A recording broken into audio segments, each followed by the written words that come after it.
Hi friends, very good afternoon.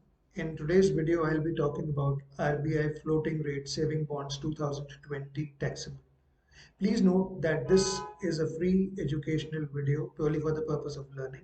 This should in no manner be considered as any advice, offer, or any promotion to sell anything.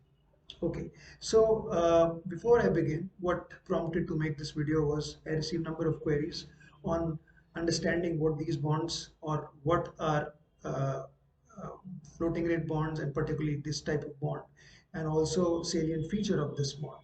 So I thought a video would cover a lot of doubts could be removed through this video. Okay, so RBI floating rate saving bonds. So as the name floating rate suggests that the rate is floating or keeps changing depending on the market conditions. If the markets go up, the interest rate I mean, then obviously these bonds would offer a higher rate. And if the interest rates come down in the market, they would offer lower rate. Now the next question, what is the benchmark? So here the benchmark is taken as NSC or National Savings Certificate and the rate is pegged 0.35% higher than the NSC rate.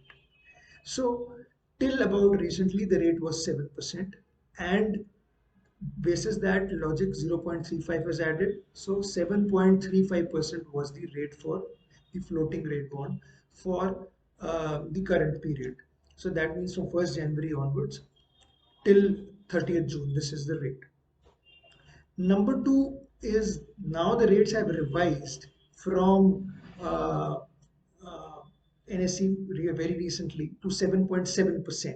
So that means from 1st of July, the rates would be recalculated 7.7 plus 0.35, making it 8.05% for the period from 1st July to 1st of 31st of December. So this would be a higher rate. Now this is as per economic times. Obviously closer to the date, we'll get full clarity on the details of this development. So before investing, check on this yourself. And how the interest is paid, the interest is paid semi-annually. That means in the month of June and in the month of December. Okay, now coming to the features of this bond, but before that, the bonds are taxable in nature. The interest paid is completely taxable as per your tax slab, maximum tax slab in which you fall.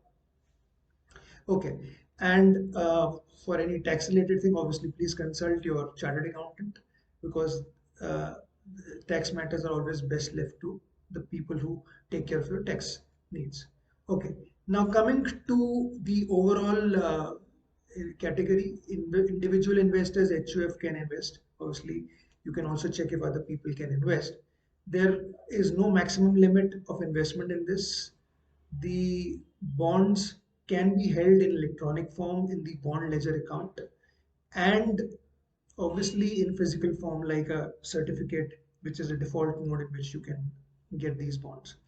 And as I've already covered, but income is taxable and it's a 7-year lock-in. Obviously, if you're a senior citizen, the rules are relaxed. Kindly check the fine print on the same. I think there is some relaxation above 60 years of age. And these are non-tradable bonds, non-transferable bonds. So these bonds are suitable for people who are very conservative or ultra conservative clients. And ultimately, the product is considered very safe for investments for uh, people who don't want any kind of credit risk. Of course, interest risk or rising and falling because the floating rate bond is obviously there in such type of bonds. Thank you very much and I hope you like this video. Take care.